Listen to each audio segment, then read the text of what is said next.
প্রতিদিন ভালোবাসার নতুন নতুন গল্প পেতে চ্যানেলটি সাবস্ক্রাইব করে পাশে থাকা বেল বাটনে ক্লিক করুন। স্যার, আমাকে দেখেন তো পছন্দ হয় কিনা।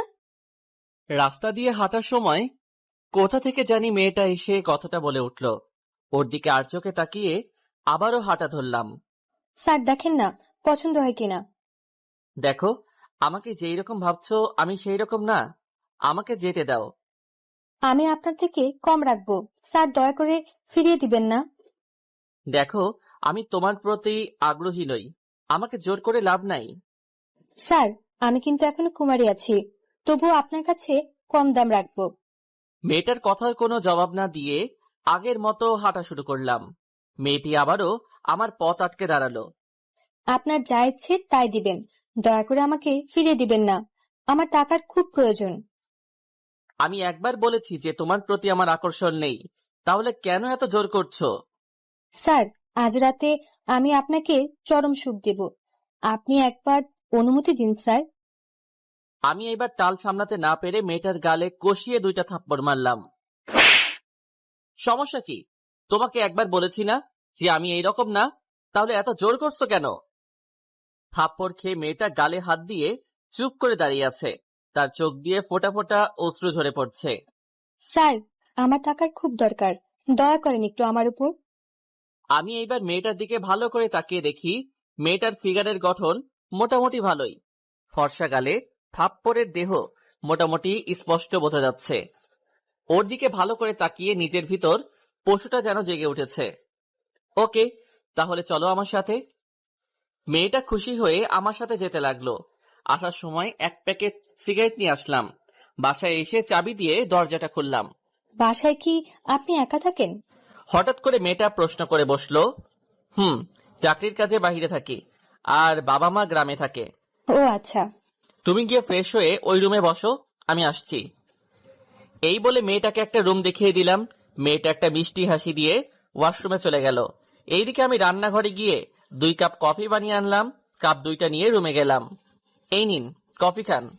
না স্যার, আমার নইলে দেরি হয়ে যাবে, আপনি আপনার কাজ শুরু করেন। এত তাড়াতাড়ি কিসের? সবুর করো, আগে কফি খেয়ে নাও। মেয়েটা আমার হাত থেকে কফির কাপটা নিয়ে চুমুক দিল। বাহ, আপনি তো খুব ভালো কফি বানাতে পারেন। পারি কিনা জানি না, তবে প্রতিদিন বানাতে বানাতে অভ্যাস হয়ে গেছে।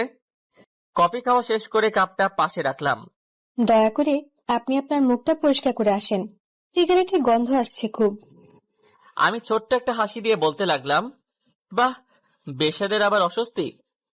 বেশ্যা কথাটা শুনে যেন মেয়েটা বড় একটা শক খেলো, যেটা আমি স্পষ্ট দেখতে পেলাম। আমি ওয়াশরুমে গিয়ে ফ্রেশ হয়ে আসলাম।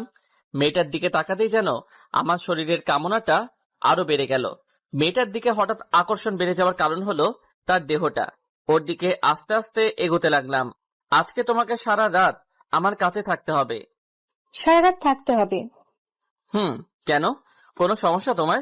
তাহলে তো আপনার আজকে অনেক টাকা খরচ হবে। আপনার তো টাকার প্রয়োজন, তাহলে আমি টাকা দিতে রাজি।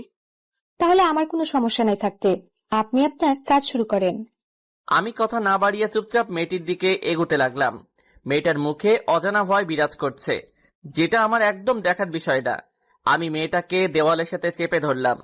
ওর লাল ঠোঁটের জোড়াটা কাঁপছে। ঠোঁট দুটোতে চুমু খেতেই যেন সে কেঁপে উঠল। আমার প্রতিটা স্পর্শে সে সাড়া দিচ্ছে, কিন্তু তাও আবার জোর করে দিচ্ছে, যেটা আমি বুঝতে পারছি। সেই দিকে আমি লক্ষ্য না করে কামনায় ব্যস্ত হয়ে গেলাম। ধীরে ধীরে মেয়েটার নাভিতে স্পর্শ করতেই যেন ওর গায়ে শিহরণ দিয়ে উঠল। আমাকে বাধা দিতে গিয়ে পারল না, কারণ টাকার কাছে সে বন্দী। আমি ওকে ধীরে ধীরে বিবস্ত্র করে দিলাম। ধীরে ধীরে আমিও যেন মাতাল হয়ে যাচ্ছি। ঝাঁপিয়ে পড়লাম নিরীহ বেশ্যা মেয়েটার উপর। এইদিকে মেয়েটা ব্যথায় কাতরাচ্ছে, আমি সেই দিকেও খেয়াল না করে পশু হয়ে উঠলাম। মেয়েটা কুমারী থাকায় অনেক ব্লিডিং হয়েছে। নিজের কাজ শেষ করে ফ্রেশ হয়ে আসলাম। মেয়েটা তখনও বিছানায় ব্যথায় ছটফট করছে। মেয়েটাকে ফ্রেশ হতে সাহায্য করলাম। জানি মেয়েটার অনেক কষ্ট হয়েছে। আমি আরো এখন বিছানায় বসে আছি। মেয়েটা ধীরে ধীরে স্বাভাবিক হতে লাগলো। কেমন বোধ করছে এখন? এই তো ভালো বোধ করছি। আপনার সাথে মেলামেশা করলাম, অথচ আপনার নাম পরিচয়টা জানলাম না। জি, আমার নাম নিধি, এবার অনার্স ফাইনাল ইয়ারে পড়ছি। তুমি পড়াশোনা করো? আপনি হয়তো ভাবছেন যে বেশ্যা হয়ে পড়াশোনা করছি কিভাবে। ঠিক তাই। তা আপনার পরিচয় তো কিছুই জানলাম না। আমার নাম ইমন, শুধু এতটুকু জেনে রাখো। আর কোনো পরিচয় নেই আপনার? বাকিটুকু পরে না হয় জেনে নিও। আমিও এক সুন্দর গল্পের সাথে জড়িত, যেটা আজ থেকে আমার জীবনটা পরিবর্তন করে দিয়েছে। জানতে পারি কি সে গল্পটা আমি? আজ না, আরেকদিন যদি নিয়ে আসেন তাহলে ঠিকই বলবো। আজ খুব ক্লান্ত আমি। আচ্ছা, সেটা তোমার ইচ্ছা, তবে আজ থেকে প্রতিদিন তুমি আমার কাছে আসবে, অন্য কারো কাছে যাবে না। যদি না যাই তাহলে টাকা পাবো কোথা থেকে? আমি তোমাকে মোটা টাকা দিব, তাই বলছি যাবেন না। ওকে, আমি কারো কাছে যাব না। আজ যেখানে আমার সাথে দেখা হয়েছিল কাল ঠিক সেইখানে থাকবে, আমি তোমাকে নিয়ে আসবো। আচ্ছা ঠিক আছে। তুমি বসো, আমি আরেক কাপ কফি নিয়ে আসছি। আচ্ছা। আমি চলে এলাম কফি বানাতে। কফির কাপ নিয়ে রুমে ঢুকে দেখি নিধি কার সাথে যেন কথা বলছে, আর আমাকে দেখে কলটা কেটে দিয়েছে। এই নাও তোমার কফি। ধন্যবাদ। আচ্ছা, আপনি কি একা থাকেন? একাই থাকি। কেন? আপনি আপনার ঘরের যা অবস্থা করে রেখেছেন, এটা কি মানুষ করে? নিধি কথা শুনে কিছুটা লজ্জা পেলাম। আসলে সারাটা দিন অফিসে থাকি তো, তাই সহজে গুছানো হয় না। আচ্ছা, এখন বিছানা থেকে নামুন। কেন, কি হয়েছে? আরে বাবা, নামতে বলেছি, নামুন। এত কথা বলছেন কেন? আমি বিছানা থেকে নেমে দাঁড়ালাম। নিধি আমার পুরোটা রুম সুন্দর করে গুছিয়ে দিল। এ কি, তুমি এই কাজ করছো কেন? আজ করেছি, কাল আপনি করবেন। আমি আজ দেখিয়ে দিলাম। ও আচ্ছা। নিধির সাথে কিছুক্ষণ গল্প করে ঘুমিয়ে পড়লাম। ভোর রাতে অনুভব করলাম যে কেউ একজন আমাকে ধাক্কাচ্ছে। ঘুম ঘুম চোখে তাকিয়ে দেখি যে নিধি দাঁড়িয়ে আছে। কি হয়েছে তোমার? ঘুম থেকে উঠুন আর আমাকে আমার পাওনাটা দিয়ে দিন। এই যে নাও তোমার টাকা। নিধি টাকা নিয়ে আর দাঁড়ালো না, সোজা চলে গেল। আমি আবার ঘুমিয়ে পড়লাম। সকালে উঠে ফ্রেশ হয়ে নাস্তা করে নিলাম। নাস্তা করে অফিসে চলে আসলাম। অফিসের কাজ করতে করতে সন্ধ্যা হয়ে গেছে, তাই কাজটা শেষ করে গাড়ি নিয়ে চলে আসলাম সেই জায়গায় যেখানে আমি নিধিকে আসতে বলেছি। ধুর, অনেকক্ষণ হয়ে গেল কিন্তু এখনো আসছে না। ধীরে ধীরে মেজাজটা আরো বেড়ে গেল। গাড়িতে ঢুকে গাড়িটা স্টার্ট দিলাম। হয়তো আজকে নিধি আসবে না, নয়তো আমার কথা ভুলে গেছে। গাড়ি কিছুটা সামনে এগুতেই পিছনে কেউ জানি ডাক দিয়ে উঠলো আমার নাম ধরে। গাড়িটা ব্রেক ধরে নেমে দেখি নিধি আমার দিকে আসছে। কি হলো, তোমার এত দেরি হলো কেন? বাসায় কাজ করছিলাম, তাই দেরি হয়ে গেছে। ওকে, গাড়িতে বসো তাহলে। বসছি। নিধি গাড়িতে বসলো, আমি ড্রাইভ করতে লাগলাম আর সিগারেট খাচ্ছি। আচ্ছা, আপনার এটা না খেলে হয় না? সিগারেটের কথা বলছো? ওইটার কথা বলছি। ইচ্ছে করলে ছাড়া যায়, কিন্তু ইচ্ছে করেই ছাড়ি না। আজ থেকে আর আপনি সিগারেট খাবেন না। আপনার কথা হবে নাকি? আমার কথাই হবে। আপনি আর সিগারেট খাবেন না, এটা খুব খারাপ শরীরের জন্য। আচ্ছা, চেষ্টা করবো ছেড়ে দেওয়ার। হাতের সিগারেটটা ফেলে দিন। দিচ্ছি। এই বলে হাত থেকে সিগারেটটা ফেলে দিলাম। এই তো গুড। আর যাতে না দেখি এগুলো খাচ্ছেন।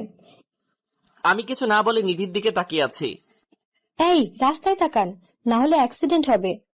নিধির কথায় রাস্তায় মন দিলাম। তাকিয়ে তাকিয়ে কি দেখছেন? তোমাকে দেখছি, অপরূপ লাগছে তোমাকে। আমি তো আমার সবকিছু আপনাকে দিয়েছি। কিন্তু একটা জিনিস দেননি। কি দেই নাই আমি? না হয় পরেই বলবো। আচ্ছা। কথা বলতে বলতে দুজনে বাসায় চলে আসলাম। তুমি গিয়ে ফ্রেশ হয়ে আসো। আপনিও হয়ে আসুন। আসছি আমি। আমি চলে আসলাম ফ্রেশ হওয়ার জন্যে। ফ্রেশ হয়ে এসে কফি বানালাম। কফির কাপটা নিয়ে নিধির কাছে গেলাম। এই নাও, কফি খাও। আপনি এত কফি কিভাবে খেতে পারেন? কাপটা হাতে নিয়ে বলল, বাসায় একা থাকি তো, যখন ইচ্ছে বানিয়ে খাই, তাই অভ্যাস হয়ে গেছে। কফি খাওয়া শেষ করলাম দুজনে। নিন, এবার আপনি আপনার কাজ শুরু করেন। কাজ শুরু করা যাবে, আগে তুমি কেন এই লাইনে এসেছো তার গল্পটা শোনাও আমাকে। আচ্ছা, সেটা না হয় কাজের পর শোনাবো। আপনি আগে কাজ শুরু করেন। আগে তুমি গল্পটা বলো। গল্প শোনাচ্ছি আপনাকে ভালো করে। এই বলে নিধি তার ঠোঁট দিয়ে আমার ঠোঁট দুইটা তার দখলে নিয়ে যায়। নিধিকে সামলাতে না পেরে সাড়া দিতে লাগলাম আমি ওর প্রতিটা স্পর্শে। নিধিকে যখনই স্পর্শ করি ততবারই সে কেঁপে কেঁপে উঠছে, যেন অজানা শিহরণ বয়ে যাচ্ছে আমার শরীরে। আমি নিজের কাজে ব্যস্ত। এক পর্যায়ে নিধিকে বিবস্ত্র করে নিজের চাহিদাটা মেটাতে লাগলাম। মেয়েটি জবাই করা মুরগির মতো ছটফট করছে। হঠাৎ নিধি কোনো সাড়া দিচ্ছে না। তাকিয়ে দেখি ও অজ্ঞান হয়ে গেছে। নিজের চাহিদার কাজটা রেখে পানি ছিটিয়ে দিলাম ওর মুখে। নিধি চোখ মেলে তাকালো। ঠিক আছো তুমি? কিছুটা। ওকে, তুমি রেস্ট নাও, তোমাকে আর বিরক্ত করব না। না না, আপনি আপনার কাজ করে যান, আমি সহ্য করে থাকতে পারবো। তুমি একটু অপেক্ষা করো, আমি কফি নিয়ে আসছি। আচ্ছা। আমি আবার কফি বানাতে গেলাম। কফিটা বানিয়ে ওর হাতে কাপটা দিলাম। দুজনে পাশাপাশি বসে আছি। ও কাপে চুমুক দিচ্ছে আর কথা বলে যাচ্ছে। এমন সময় ওর কল আসলো। ও আমার কলটা ধরতে বিব্রত হচ্ছে, সেটা আমি বুঝতে পেরেছি। তুমি কলটা ধরো আর স্পিকার অন করে কথা বলো। নিধি কিছু না বলে চুপচাপ আমার দিকে তাকিয়ে আছে। কি হলো, কথা কি কানে যাচ্ছে না? কলটা ধরে স্পিকারটা অন করো। মেয়েটা অনিচ্ছা সত্ত্বেও আমার জোরাজোরিতে বাধ্য হয়ে রিসিভ করলো কলটা। কলটা রিসিভ করতেই একটা বাচ্চা ছেলের আওয়াজ শুনতে পেলাম। আপু, তুমি কই? আজকে বাসায় আসবে না? আজকে অনেক চাপ রে অফিসে, তুই খেয়ে ঘুমিয়ে যা। না, আমি তোমাকে ছাড়া খাবো না, তুমি আসলে খাবো। তুই এখনো কিছু খাস নাই? না, তুমি না আসলে আমি খাবো না। একটু বুঝার চেষ্টা কর ভাই, আমি কাজে আছি, ফিরতে ফিরতে সকাল হয়ে যাবে। আমি তোমার সাথে আর কথা বলবো না, তুমি মায়ের সাথে কথা বলো। কিরে নিধি, তুই আজকেও কি বাসায় আসবি না? কি করে আসি আমি? চাপ অনেক, আসা সম্ভব হবে না। তুই ছাড়া যে অপু খাবার খাবে না। তুমি ওকে একটু বুঝিয়ে শুনিয়ে খাইয়ে দাও। চেষ্টা করেছি অনেক, কিন্তু পারছি না। তুমি ওকে মোবাইলটা আবার দাও। বলো আপু। লক্ষ্মী ভাই আমার, আজকে খেয়ে নে, কাল আমি থাকবো তোর সাথে, আর তোর জন্য অনেক চকলেট কিনে আনবো। আচ্ছা, আজকের মতো খাচ্ছি, আর খাবো না। খেয়ে চুপ করে ঘুমিয়ে যা। আচ্ছা আপু, মায়ের সাথে কথা বলো। কিরে, কিছু বলবি? তুই কি কিছু খেয়েছিস? খেয়েছি আমি, তোমরা খেয়ে ঘুমিয়ে যাও। আচ্ছা, সকালে তাড়াতাড়ি চলে আসিস। আচ্ছা, আসবো। নিধি কল কেটে দিল। পাশে বসে থাকা আমি পাথর হয়ে বসে রইলাম। খেয়াল করলাম ওর চোখের কোণে পানি। রাতে খাবার খেয়েছো? খেয়েছি। আমার দিকে তাকাও। নিধি আমার দিকে একবার তাকিয়ে চোখ নামিয়ে ফেলল। তোমার চেহারায় বলে দিচ্ছে তুমি কিছু খাওনি, তাহলে মিথ্যে বলেছো কেন? নিধি চুপ করে রইল। 1 মিনিট অপেক্ষা করো, আমি আসছি। কই যাবেন আপনি? একটু আসছি, তুমি বসো। এই বলে আমি রান্নাঘরে এসে কিছু খাবার বেড়ে নিলাম নিধির জন্য। খাবারটা নিয়ে রুমে গেলাম। আমার হাতে খাবার দেখে নিধি কিছুটা অবাক হলো। অবাক হওয়ার কিছুই নেই, তোমার জন্য খাবার এনেছি। আমার খিদে নেই, আমি খাবো না। একদম চুপ, আর একটা কথা বলবা না। নিধি ধমক খেয়ে চুপ করে বসে রইল। নাও, হা করো, আমি ওকে খাইয়ে দিব। এইটা দেখে ও চমকে গেল। আপনি খাইয়ে দিবেন? আমি খাইয়ে দিব। সমস্যা আছে তোমার? নিধি মাথা নাড়িয়ে না বলল। তাহলে হা করো, আমি খাইয়ে দেই। নিধি হা করলো। আমি তাকে খাবারগুলো খাইয়ে দিতে লাগলাম। নিধি খাচ্ছে আর আমার দিকে তাকিয়ে আছে। এইভাবে কি দেখছো? আপনাকে দেখছি। কেন, আমাকে আগে দেখো নাই? দেখেছি, বাট এই রূপে আগে দেখি নাই। আচ্ছা, কথা না বলে চুপচাপ খেয়ে নাও। নিধিকে খাইয়ে বাকি খাবারগুলো রেখে আসলাম। এইবার বলো, তুমি কেন এই পথে নেমেছো? এই প্রশ্ন করার পর নিধি কিছুটা কষ্ট পেলাম, সেটা আমি বুঝতে পেরেছি স্পষ্ট। কি হলো, বলবা না? শুনতে চান আমার গল্প? তাহলে শুনুন। আমার জীবনে কোনো অভাব ছিল না, ভাবিনি কোনোদিন শরীর নিয়ে ব্যবসা করব। আমার বাবার অঢেল সম্পত্তি ছিল। বাবা মারা যাওয়ার পর থেকে চাচারা সব কেড়ে নিয়ে আমাকে আর আমার ভাই আর আমার মাকে রাস্তায় বের করে দেয়। ইদানিং আমার ভাই কঠিন অসুখে ব্যস্ত, তার চিকিৎসার জন্য অনেক টাকা প্রয়োজন। মায়ের সামর্থ্য নেই টাকার জোগাড় করার, তাই বাধ্য হয়ে ভাইয়ের জন্য এই পেশাটা গ্রহণ করলাম। নিধি এগুলো বলছে আর কাঁদছে। কেন জানি না, আজ ওর কথা শুনে আমার কাছেও খারাপ লাগছে। আমি ওর চোখের পানি মুছে দিলাম। আজ থেকে তোমার ভাইয়ের চিকিৎসার ব্যবস্থা আমি করে দিব, দায়িত্ব নিলাম আমি। নিধি আমার দিকে হা করে তাকিয়ে আছে। আমি ভেবে বলছি, আমি নিলাম তোমার ভাইয়ের দায়িত্ব। নিধির চোখ দুইটা কৃতজ্ঞতায় সজল হয়ে উঠল। সে হঠাৎ আমাকে জড়িয়ে ধরল আর কাঁদছে। আপনি আমার জন্য এত কিছু করবেন? এত কিছুই কই হলো, এইবার আমাকে ছেড়ে দাও। নিধি আমাকে ছেড়ে দিল। কাল থেকে তুমি আর এইসব কাজে আসবে না, আর বাসায় নিজের পরিবারকে সময় দিবা। আপনার কাছে না আসলে তো টাকা দিবেন না। তোমাকে আমি টাকা দিব, তাই তোমার আশা লাগবে না। আর নিজের পড়াশোনাটা চালিয়ে যাও। আচ্ছা। আর আজ থেকে আমাকে তুমি করে বলতে হবে, পারবে না বলতে? পারবো। আচ্ছা, তোমার নাম্বারটা দাও, সময় হলে কল দিব। আচ্ছা দিব। এইভাবেই নিধির সাথে কিছুক্ষণ কথা বললাম, বলেই দুজনে ঘুমিয়ে পড়লাম। সকাল ভোরে ভোরে আমি ঘুমে থাকতেই নিধি চলে গেল। সকালে উঠে ফ্রেশ হয়ে নাস্তা করে নিধিকে কল দিলাম। হ্যালো, কে বলছেন? আমি ইমন বলছি। হুম, বলো। এই তুমি যাওয়ার সময় আমার কাছ থেকে বলে যাওনি কেন? দেখলাম তুমি ঘুমে, তাই আর ডাকি নাই। নিজের পাওনাটা নিবে না? ওইটা না হয় আমার ভাইয়ের জন্য জমা থাকুক। ও আচ্ছা। নাস্তা করেছো? করেছি, তুমি করেছো? করেছি। এখন কলেজে যাচ্ছি। ওকে, সাবধানে যেও। তুমিও সাবধানে অফিসে যেও। বাই। Okay bye. কলটা কেটে দিয়ে অফিসের জন্য রেডি হয়ে অফিসে চলে আসলাম। কাজ করতে করতে দুপুর হয়ে গেছে, এমন সময় নিধির কল আসলো। বলো নিধি। এই, দুপুরে কিছু খেয়েছো? না, পরে খাবো। তুমি খেয়েছো? খেয়েছি। তুমি খাওনি কেন? পরে খাবো, কাজ করছি তাই। ওকে, দ্রুত খেয়ে নিবা। খাবো। আজকে তোমার আর আমার বাসায় আসার প্রয়োজন নেই, তুমি বাসায় থেকো। আচ্ছা, থাকবো। Okay bye. কল কেটে দিয়ে অফিসের কাজে মন দিলাম। কাজটা শেষ করে বাসায় ফিরে আসলাম। রাতের খাবার খেয়ে নিলাম। ঘুমানোর জন্য প্রস্তুতি নিয়ে ঘুমিয়ে পড়লাম। এই কি নিধি, তুমি হঠাৎ বাসায়? তোমাকে ইনভাইট করতে এসেছি। আমাকে ইনভাইট করতে এসেছো? কিসের জন্য? আগামী পরশু আমার বিয়ে, তার ইনভাইট। নিধির কথা শুনে যেন আকাশ থেকে পড়লাম। আমিও যে নিধিকে মনে মনে অনেকটাই ভালোবাসি, হয়তো প্রকাশ করা হয়নি, তাই বলে নিধি বিয়ে করবে? এসব কি বলছো তুমি? তোমার বিয়ে মানে? আমার বিয়ে মানে আমার বিয়ে। তাহলে আমার কি হবে? তোমার কি হবে মানে? আমিও যে তোমাকে খুব ভালোবাসি। কি? তুমি আমাকে ভালোবাসো?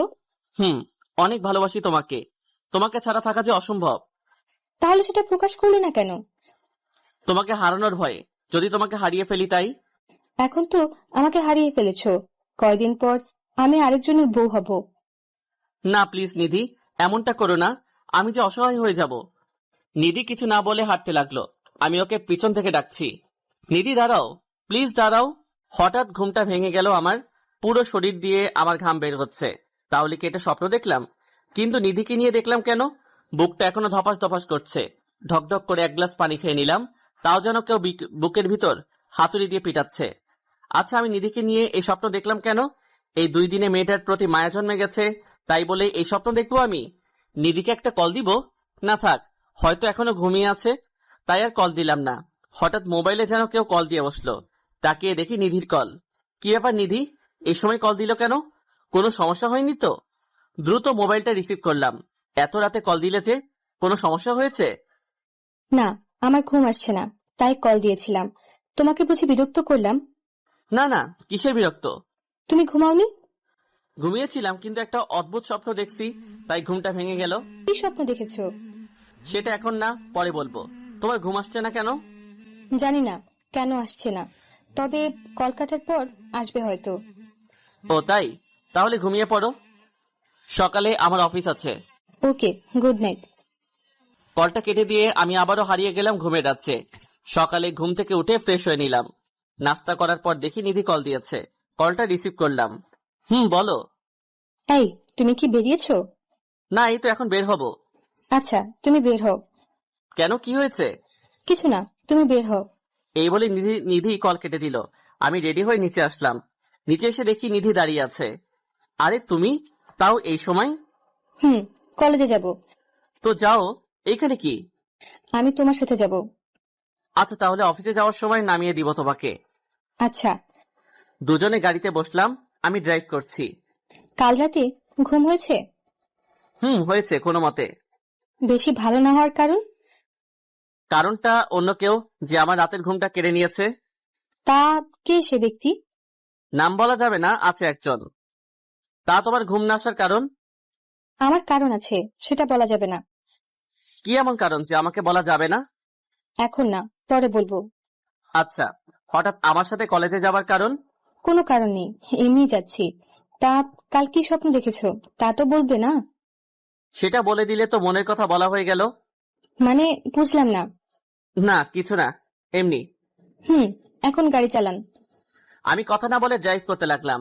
নিধিকে কলেজে নামিয়ে দিয়ে আমি চলে আসলাম অফিসে। আজ অফিসে কাজ কম, তাই বসে বসে রেস্ট নিচ্ছি। হঠাৎ দেখি নিধি আমার ক্যাবিনে ঢুকলো। ওর দিকে তাকিয়ে আছি হা করে। আরে নিধি, তুমি এইখানে? আমার অফিস চিনলে কেমনে?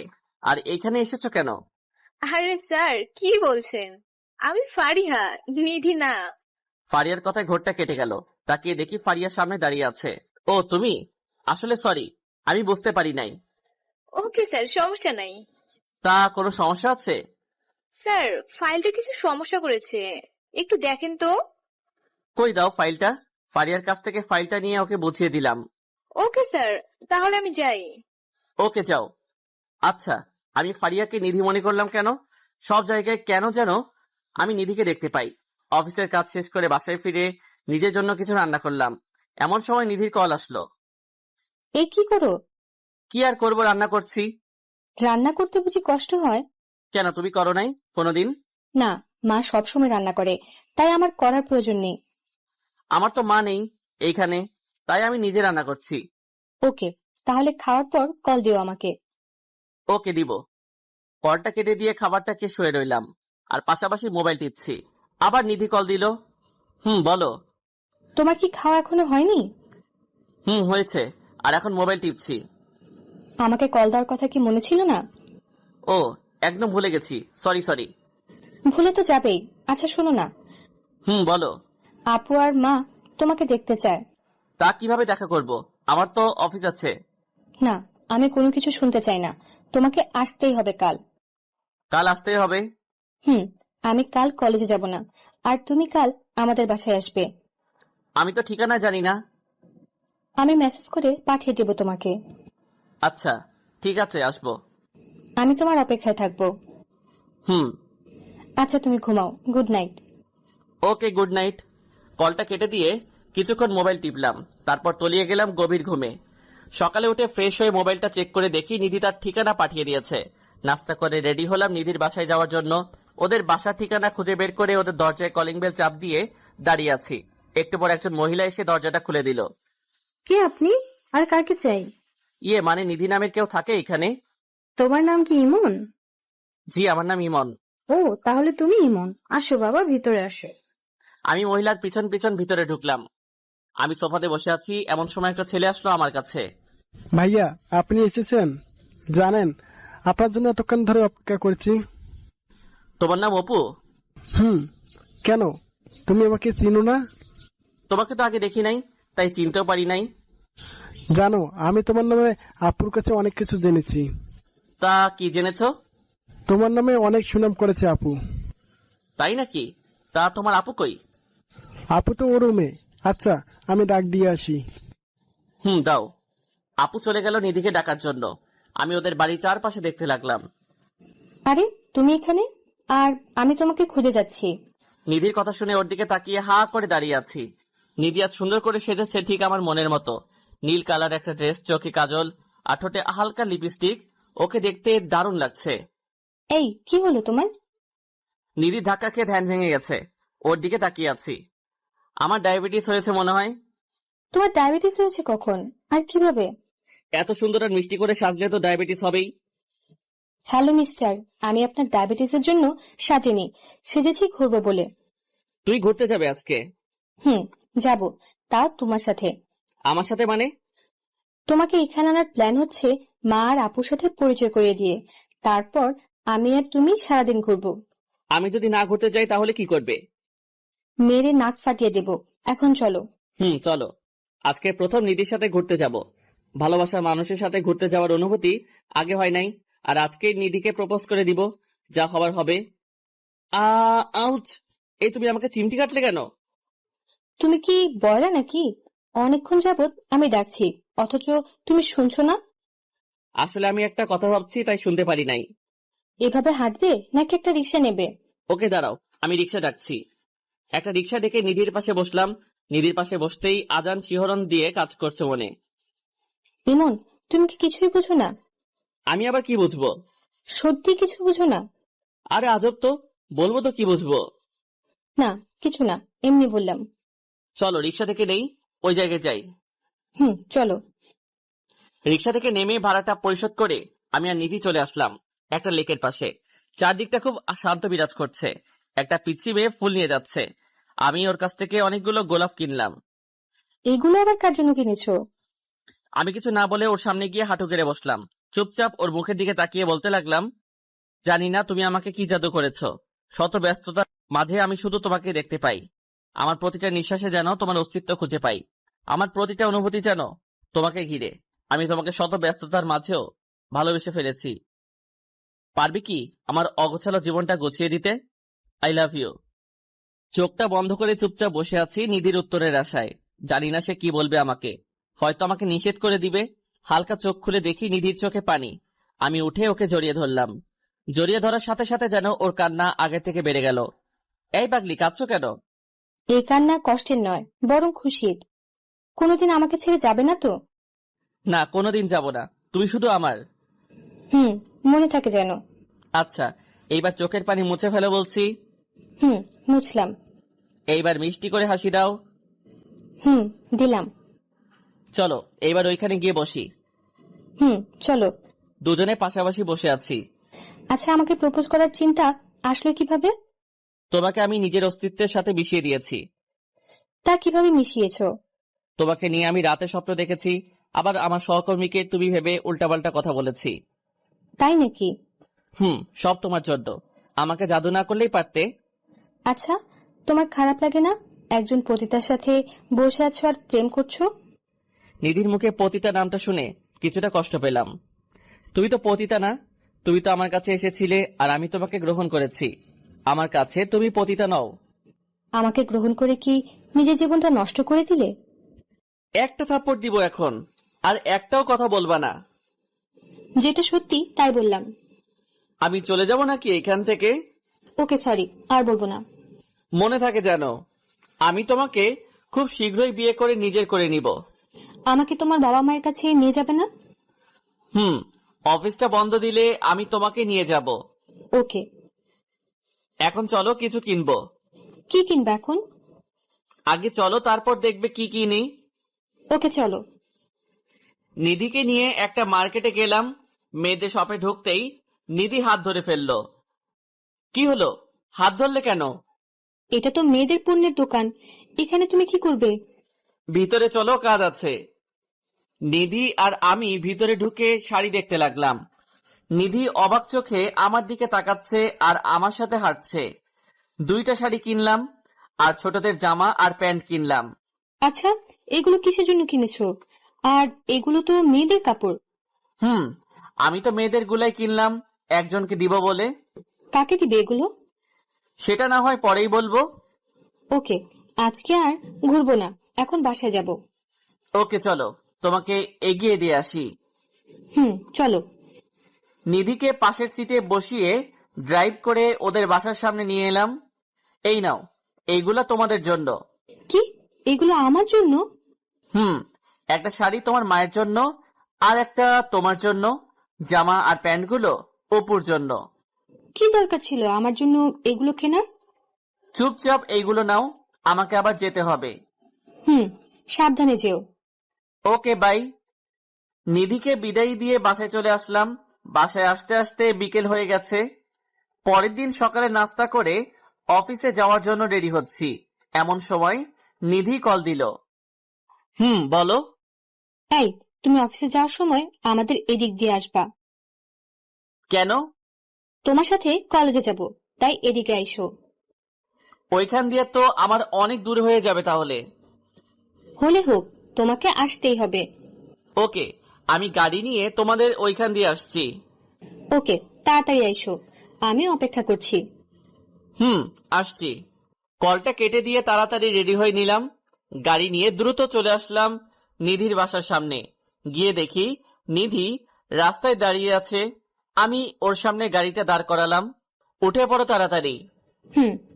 নিধি আমার পাশে বসলো। আমি ড্রাইভ শুরু করলাম। হঠাৎ আমাকে এইখান দিয়ে আসতে বলেছো কেন? আমি প্রতিদিন তোমার ওইখানে যেতে পারবো না, তাই তোমাকে এখানে আসতে বলছি। এইখানে আসলে আমার আরো দেরি হয়ে যায়। হলে হোক, তবুও তুমি আসবে। আসবো। জানো, কাল তোমার দেওয়ার জিনিসগুলো পেয়ে ওরা অনেক খুশি হয়েছে। তাই নাকি? তা তুমি খুশি হওনি? আমিও অনেক। তোমার কলেজে এসে গেছে, এখন নামো। সাবধানে যেও, বাই। Okay, by. অফিসে এসে কাজ করতে লাগলাম। এমন সময় বসের থেকে খবর আসলো যে পারিপার্শ্বিক কিছু কাজের জন্য অফিস নাকি কয়েকদিন বন্ধ। অফিসের কাজ শেষ করে বাসায় ফিরে রান্না করছি, এমন সময় মা কল দিল। হ্যাঁ মা, বলো। কি রে বাবা, কেমন আছিস? এই তো ভালো, তুমি আর বাবা কেমন আছো? এই তো ভালো। তা আমাদের তো ভুলেই গেছিস। ধুর, কি যে বলো না, তোমাদের কি ভোলা যায়? সেই কবে যে মায়ের সাথে দেখা করছিলি, এরপর তো আর দেখা করলি না। মা, তুমি জানো ব্যস্ত থাকি খুব, তাই আসতে পারি না। তবে অফিস বন্ধ দিয়েছে। তাহলে গ্রাম থেকে ঘুরে আয়। না মা, মাত্র কয়েকদিন বন্ধ, আসাটা ঠিক হবে না। আমি কিছুই শুনতে চাই না, তুই কাল সকালে বাসে উঠবি ব্যাস। ওকে, দেখি। না, কোনো দেখা দেখি নাই, তুই কাল আমার কাছে আসবি। আচ্ছা, আসবো। তা অফিস থেকে মনে হয় মাত্র ফিরেছিস, তাই না? এখন আসলাম। কিছু খেয়েছিস? না, এখন খাবো, রান্না প্রায় শেষ। ওকে, খেয়ে নে, পরে কথা বলবো। ওকে, আল্লাহ হাফেজ। কল কেটে দিয়ে কিছু খাবার খেলাম। খাওয়ার পর নিধির কল আসলো। বলো। কিছু বলবো না, শুধু শুনবো এখন। কি শুনবা? তুমি যা বলবে তাই শুনবো। কাল আমার সাথে যেতে পারবে? কোথায় যাব? কাল আমি গ্রামে যাব, আমার সাথে যেতে পারবে? যাব। তুমি কখন যাবে? যাব সকালে। তুমি আন্টিকে রাজি করাতে পারবে? আরে, আমি মাকে বললে মা আর না করবে না। ওকে, তাহলে কাল রেডি থাইকো, আমি তোমাকে নিয়ে যাব। জানো, আমি তোমার কথায় কত খুশি হয়েছি। না, জানি না, বলো কতটা খুশি হইছো। অনেক খুশি হয়েছি, যা বলে বোঝানো সম্ভব না। থাক, বেশি খুশি হইও না, পরে কাঁদতে হবে। তাও ঠিক। আচ্ছা বাই, পরে কথা বলবো। ওকে, বাই, লাভ ইউ। এইভাবে কেটে গেল রাতটি। পরের দিন সকালে নাস্তা করে রেডি হয়ে নিলাম বাড়িতে যাওয়ার উদ্দেশ্যে। রেডি হয়ে গাড়ি নিয়ে বেরিয়ে পড়লাম নিধির বাসার উদ্দেশ্যে। অনেকক্ষণ হয়ে গেল মহারানীদের বাসার নিচে অপেক্ষা করছি। মহারানী সেজে আসলো, ওকে দেখে আমি অবাক হয়ে দাঁড়িয়ে আছি। এত সেজে আসার কারণটা আমার অজানা। এত কি দেখছো আমাকে? এইভাবে তো আমাকে প্রেমের ফাঁদে ফেলেছো। তাই? তা আমাকে কেমন লাগছে? সেটার বর্ণনা দেওয়ার জন্য আমার দাঁত নেই। কেন? তোমাকে অনেক সুন্দর লাগছে। এখন চলো। আসছি। নিধি আমার পাশে বসেছে। প্রায় ঘন্টাখানেক ড্রাইভ করছি, এখনো 3 ঘন্টার রাস্তা বাকি। এই শোনো না। বলো, শুনছি। আমার অনেক বমি পাচ্ছে, শরীরটা খুব ক্লান্ত লাগছে। মেডিসিন কিনে দিব নাকি? না, আমি একটু কাত হয়ে ঘুমাবো। কাত হয়ে গাড়ির মধ্যে কিভাবে ঘুমাবা? তুমি ড্রাইভ করো, আমি তোমার কোলে ঘুমাচ্ছি। ওকে, ঘুমাও। নিধি আমাকে শক্ত করে চেপে ধরে আমার কোলে ঘুমিয়ে গেল। এইদিকে আমি আমার মতো ড্রাইভ করছি আর নিধির মাথায় হাত বুলাচ্ছি। 3 ঘন্টা পর আমি আমার গ্রামের বাড়িতে আসলাম। এইদিকে নিধি এখনো ঘুমিয়ে আছে। এই নিধি, উঠো। কি হয়েছে? ডাকছো কেন? আমরা চলে আসছি, তুমি উঠে পড়ো। না, আমি ঘুমাবো, আমার খুব ক্লান্ত লাগছে। এই যে ঘরে গিয়ে ঘুমাবা, এখন চলো। এই বলে আমি নিধিকে উঠিয়ে দিলাম কোল থেকে। কচু, তোমার জন্য ঘুমাতে পারলাম না ঠিক করে। আমি আর নিধি বাসার সামনে এসে কলিং বেল চাপ দিলাম। মা এসে দরজা খুলে দিল। আমি সোজা গিয়ে মাকে জড়িয়ে ধরলাম। মা আমাকে দেখে কেঁদে দেয়। মা, তুমি কাঁদছো কেন? দেখো না, আমি এসে গেছি। আমাদের কথা বুঝি তোর মনে পড়ে না? পড়লেই কি আর আসা যায়? এত ব্যস্ততা আমাকে দেখাতে আসিস না। বাহিরে দাঁড়িয়ে রাখবা নাকি ভিতরে যেতে দিবা? আয়, ভিতরে আয়। আমি আর নিধি ভিতরে গেলাম। কি রে, মেয়েটা কে? এই, কি হলো? মাকে সালাম করো। করছি। বাহ, মেয়েটা তো দারুণ মিষ্টি। তা মেয়েটা কে রে? মা, মানে ও হচ্ছে। থাক, আর বলতে হবে না, আমি বুঝতে পেরেছি। আমার ঘরের বউকে এইভাবে এনেছিস কেন? এই বলে মা আমার কান ধরলো। মা ছাড়ো, লাগছে আমার। তুই একে বিয়ে করে আনতে পারতি, ওকে এইভাবে এনেছিস কেন? বিয়ে করব সামনে, এখন না। আচ্ছা, তোরা গিয়ে রেস্ট নে, আমি তোদের খাবার ব্যবস্থা করছি। আচ্ছা। আমি নিধিকে নিয়ে আমার রুমে চলে আসলাম। এটা তোমার রুম? এইটাই আমার রুম। বাহ, খুব গোছানো রুম তোমার, ঠিক তোমার মতো। তোমার ক্লান্তি ভাবটা কি আছে নাকি চলে গেছে? শাশুড়ি মাকে দেখে একদম চলে গেছে। ওকে, তুমি ফ্রেশ হয়ে আসো। হুম। নিধি চলে গেল ফ্রেশ হতে। আমি শুয়ে আছি, নিধি ফ্রেশ হয়ে আসলো, আমি গেলাম ফ্রেশ হতে। মা খাবার খাওয়ার জন্য ডেকে গেছে, দুজনে চলে গেলাম খাবার খাওয়ার জন্য। মা, বাবা কোথায়? তোর বাবা বাজারে গেছে। ফিরবে কখন? এই তো কিছুক্ষণের মধ্যে ফিরবে। ও, আমরা কি এবার তোর বিয়ে নিয়ে কথা বলতে পারি? পাগল নাকি? আগে আমি সেট আপ হয়ে নেই, তারপর না হয় ভাবা যাবে এইগুলা নিয়ে। সেট আপ অনেক হয়েছিস, এবার বিয়েটা কর। না, এখন না, কয়েকদিন পর। আমি তোর বাবার সাথে এই নিয়ে কথা বলবো। মায়ের মুখে বিয়ের কথা শুনে নিধির মুখ লাল হয়ে গেছে লজ্জায়। লজ্জা নিয়ে খাবারটা খেয়ে রুমে আসলাম। কিছুক্ষণ পর আমার রুমে নিধি আসলো। এ কি, তুমি আমার রুমে কি করছো? এমনি আসলাম তোমার রুমে। তুমি মায়ের সাথে গল্প করো, আমি একটু ঘুমিয়ে নেই। মা তো কি জানি কাজ করছে, কাজ শেষ হলে আমি যাব মায়ের কাছে। তা আমার পরিবারকে কেমন লাগছে তোমার? খুব ভালো লাগছে, সবাই খুব মিশুক। ওকে, আমি ঘুমাবো। আমিও তোমার বুকের উপর ঘুমাবো। পাগল নাকি?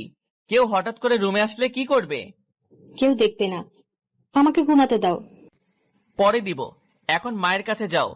হুম, যাচ্ছি। নিধি চলে গেল মায়ের কাছে, আর আমি তলিয়ে গেলাম গভীর রুমে।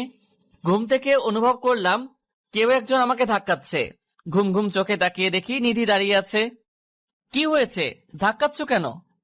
এই, অনেকক্ষণ ঘুমিয়েছো, এখন উঠে পড়ো। আর একটু ঘুমাতে দাও আমাকে। না না, দেখো রাত হয়ে গেছে, এখন উঠে পড়ো। ধুর, তোমার জন্য ঘুমাতেও পারলাম না। হুম, এখন ফ্রেশ হয়ে আসো। যাচ্ছি। ফ্রেশ হয়ে এসে মায়ের বানানো গরম গরম পিঠা খেলাম। পিঠা খাওয়ার পর ছাদে বসে আছি দোলনায়। এমন সময় পিছন থেকে কেউ কাঁধে হাত রাখলো। পিছনে তাকিয়ে দেখি নিধি দাঁড়িয়ে আছে। দাঁড়িয়ে আছো কেন? বসো এখানে। হুম, তা একা একা কি করছো? এমনি বসে আছি। তা তুমি আসলে যে? তোমাকে খুঁজে বেড়াচ্ছি আমি, তাই ভাবছি যে তুমি এখানে আছো। অনেকদিন পর গ্রামে আসায় মনটা খুব ফ্রেশ ফ্রেশ লাগছে। কাল আমাকে একটু গ্রাম দেখতে নিয়ে যাবে? যাব। হাত সরাও, আমি তোমার কোলে মাথা রেখে ঘুমাবো। ঘুমাও।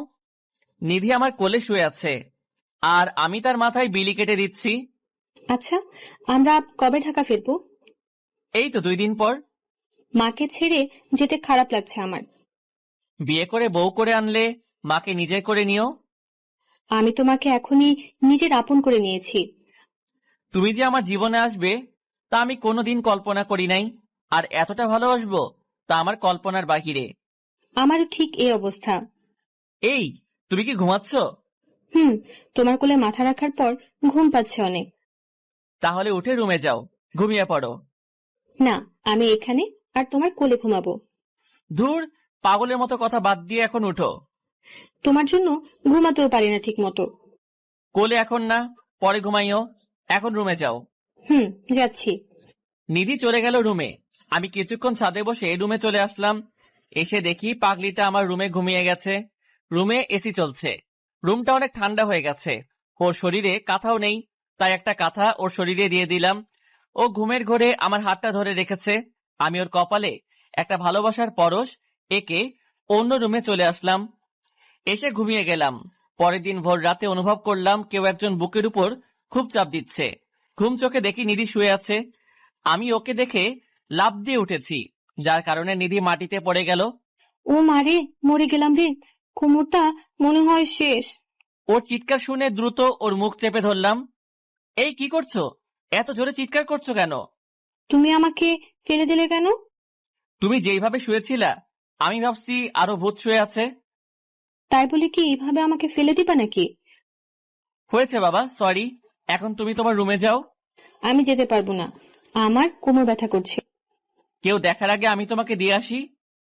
না, আমি তোমার বুকে ঘুমাবো, তাহলে ঠিক হয়ে যাবে। আরে না, কেউ দেখে ফেললে সমস্যা হবে। কিছু হবে না, আমি সকাল হলে চলে যাব। তবুও না, তুমি এখন তোমার রুমে যাও। না, আমি যাব না, এখন আমি চিৎকার করব বলে দিলাম। ধুর, তোমাকে নিয়ে আর পারি না। তোমাকে পারতে হবে না। এই বলে নিধি আমাকে জোর করে জড়িয়ে ধরে শুয়ে পড়ে। যেভাবে শুয়ে আছো সেভাবেই থাকো, নড়াচড়া করবা না একদম। করব না। গুড। ভোরে ভোরে চলে যেও কিন্তু। ওকে। নিধিকে বুকের মাঝে রেখে আবারও ঘুমিয়ে পড়লাম। সকালে উঠে দেখি নিধি আমার বুকে এখনো শুয়ে আছে। এই উঠো, মা চলে আসবে। কি হয়েছে, ঠিক মতো ঘুমাতে দিবা না নাকি? তুমি তোমার রুমে যাও, সকাল হয়ে গেছে। এই বলে নিধিকে উঠিয়ে দিলাম। আজকে অনেক ভালো ঘুম হয়েছে আমার। ভালো হয়েছে, এখন যাও। যাচ্ছি বাবা, যাচ্ছি। সকালে নাস্তা করে নিলাম। নাস্তা করে আমি আমার রুমে বসে আছি। কিছুক্ষণ পর নিধি সেজেগুজে আমার রুমে আসলো। কি হলো, এত সাজার কারণটা কি? তুমি জানো না কেন এত সেজেছি? না, আমার তো কিছুই মনে পড়ছে না। আজকে তো আমাকে নিয়ে গ্রাম ঘুরতে বের হবা, এটাও কি ভুলে গেছো? ও, মনে পড়েছে। আচ্ছা, তুমি একটু অপেক্ষা করো, আমি রেডি হচ্ছি। তাড়াতাড়ি করো, নইলে দেরি হয়ে যাবে। আচ্ছা। দ্রুত রেডি হয়ে নিধির সামনে গেলাম। শেষ তোমার দেরি হওয়া? শেষ করলাম মাত্র। দেখি হাতটা। আমার হাত দিয়ে তুমি কি করবে? দিতে বলেছি দাও। কথা না বাড়িয়ে হাতটা বাড়িয়ে দিলাম নিধির দিকে। আউচ! এই তুমি আঙ্গুলে কামড় মারলে কেন? আমি ছাড়া কেউ যাতে নজর না দেয়, তাই এমন করেছি। ওকে, এখন চলো। নিধির হাত ধরে বেরিয়ে পড়লাম গ্রামের আলপথ দিয়ে। চারপাশে সবুজ মাঠের সমারোহ, সোনালী ফসল বাতাসে দোল খাচ্ছে। আমি নিধির হাত ধরে সামনে এগিয়ে যাচ্ছি। নিধিকে নিয়ে সারা গ্রাম ঘুরলাম। এখন দুজনের রাস্তা দিয়ে হাঁটছি আর গল্প করছি। এই ফুচকা খাবো। ধুর, এইগুলো ভালো না, অসুস্থ হয়ে যাবে। না, আমি খাবোই, চলো না খাবো। ওকে চলো। নিধির জন্য ফুচকা অর্ডার করলাম। তুমি খাবে না? না, আমি খাবো না। বুঝেছি, আমার কাছ থেকে খাওয়ার ধান্দা, তাই না? ঠিক তাই।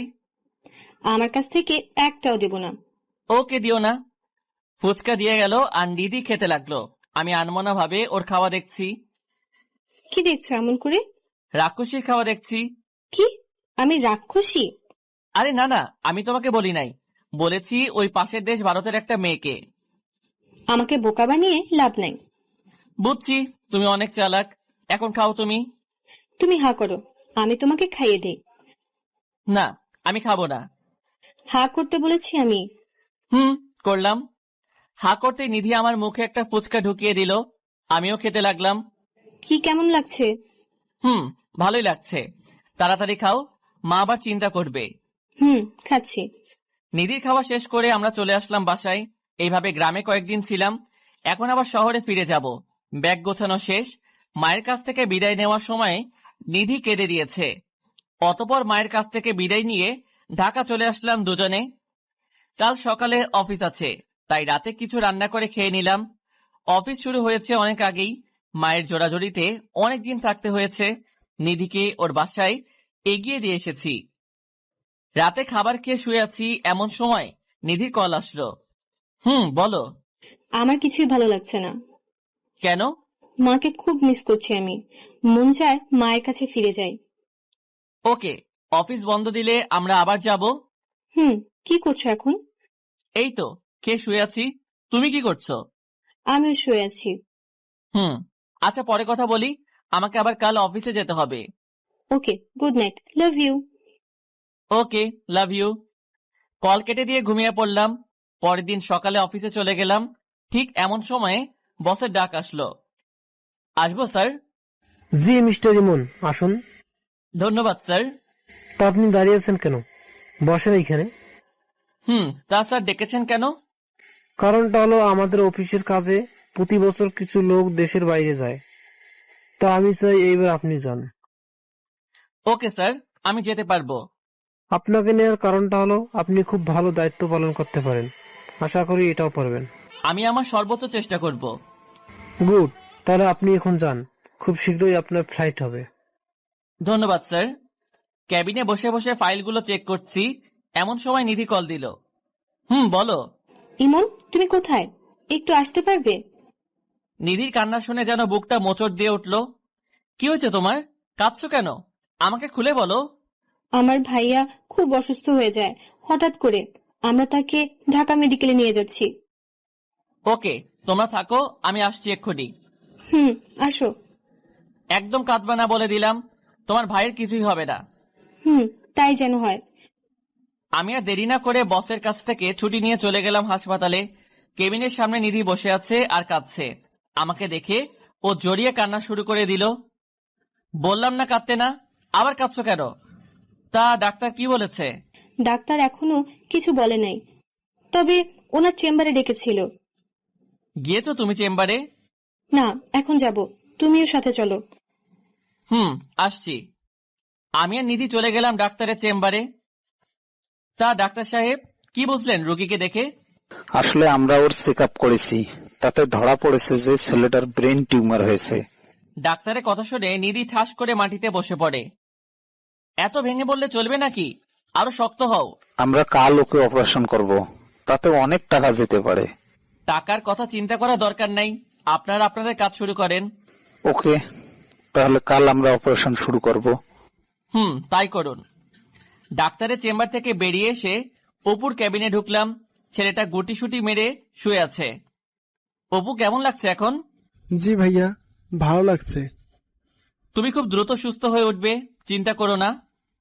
আচ্ছা, আর যা যা খেতে মন চাইবে তা তোমার আপুকে বলবে। ঠিক আছে। আমি ক্যাবিন থেকে বেরিয়ে পড়লাম। নিধি, এই টাকাগুলো রাখো। না না, টাকার দরকার নেই আমার।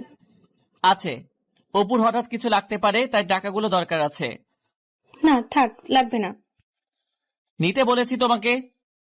নিধি চুপচাপ আমার কাছ থেকে টাকাগুলো নিল।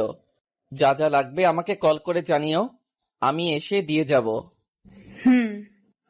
আর চিন্তা করো না, অপু ঠিক হয়ে যাবে। তাই যেন হয়। আচ্ছা, তোমার মা কোথায়? মা টেনশন করবে বলে ওনাকে আর সাথে নিয়ে আসি নাই। ভালো করেছো, আর ঠিক মতো খাবার খাবে। তাহলে আমি যাই। ওকে, সাবধানে যেও। আমি চলে আসলাম বাসায়। অফিসের কাজে বাহিরে যাওয়ার কথা নিধিকে বলি নাই, কারণ এই অবস্থাতে যদি ওই কথা বলি তাহলে মন আরো ভেঙে পড়বে। বাসায় এসে কিছু খাবার খেয়ে নিলাম। হঠাৎ বসের কল আসলো। হ্যাঁ স্যার, বলেন। তোমার কাল অফিসে আসার দরকার নাই, তোমার কাল 7টায় ফ্লাইট। স্যার, এত তাড়াতাড়ি? হঠাৎ সময়টা নির্ধারণ করা হয়েছে। ওকে স্যার, আমি আসবো। কল কেটে দিয়ে ভাবতে লাগলাম কি করব আমি এখন। কাল অপুর অপারেশন, আবার কাল ফ্লাইট। কোন দিকে যাব আমি? ফ্লাইটের কথা যদি নিধিকে জানাই তাহলে ওর মনটা ভেঙে যাবে। না থাক, ওকে কাল আমার ড্রাইভারকে দিয়ে টাকাটা পাঠিয়ে দিব, আর সময় বুঝে ফ্লাইটের কথাটা বলবো। তাড়াতাড়ি করে ব্যাগটা গুছিয়ে নিলাম। অপুর খবর নেওয়ার জন্য নিধিকে কল দিলাম। নিধির মোবাইল বন্ধ আছে, হয়তো চার্জ নেই মোবাইলে। রাতে মোবাইলটা চার্জ দিয়ে শুয়ে পড়লাম। ভোর রাতে উঠলাম। আচ্ছা, নিধিকে কি এখন কল দিব? না থাক, ও এখন ঘুমাচ্ছে, বিরক্ত করে লাভ নাই। অপারেশনের টাকা আমার ড্রাইভারের কাছে দিয়ে আমি চলে আসলাম এয়ারপোর্টে। অফিসের আরো কর্মকর্তা আমার সাথে যাচ্ছে। আমরা সবাই সিঙ্গাপুরে যাব। সবাই বিমানে বসলো, আর বিমান সিঙ্গাপুরের উদ্দেশ্যে উড্ডয়ন করলো। এইদিকে অপুর অপারেশন এখন হবে। বাটা ড্রাইভার টাকা নিয়ে এখনো যায় নাই। নিধি বাধ্য হয়ে আমাকে কল করলো। ফ্লাইট মোড অন থাকার কারণে মোবাইল বিজি বলছে। বারবার চেষ্টা করেও লাভ হয়নি। নিধির খুব চিন্তা হচ্ছে। কি হলো, আপনি কি এখনো টাকার ব্যবস্থা করতে পারেননি? ডাক্তার সাহেব, টাকার ব্যবস্থা করা আছে, আপনি অপারেশন শুরু করেন, আমি আসছি। ওকে। নিধি বাধ্য হয়ে আমার বাসায় চলে আসলো। এসে দেখে বাসায় তালা দেওয়া। যেইটা দেখার মানসিক প্রস্তুতি নিধির ছিল না। সে আবারও পাগলের মতো আমাকে কল করতে লাগলো, কিন্তু প্রতিবার বিজি বলছে। শেষমেশ সে ধপাস করে মাটিতে বসে পড়ে। তাহলে কি ইমন আমাকে ঠকালো? যাকে এত বিশ্বাস করলাম সে কিনা আমাকে ঠকাতে পারলো। নিজের সর্বস্ব দিয়েও ভাইটার জন্য কিছু করতে পারলাম না।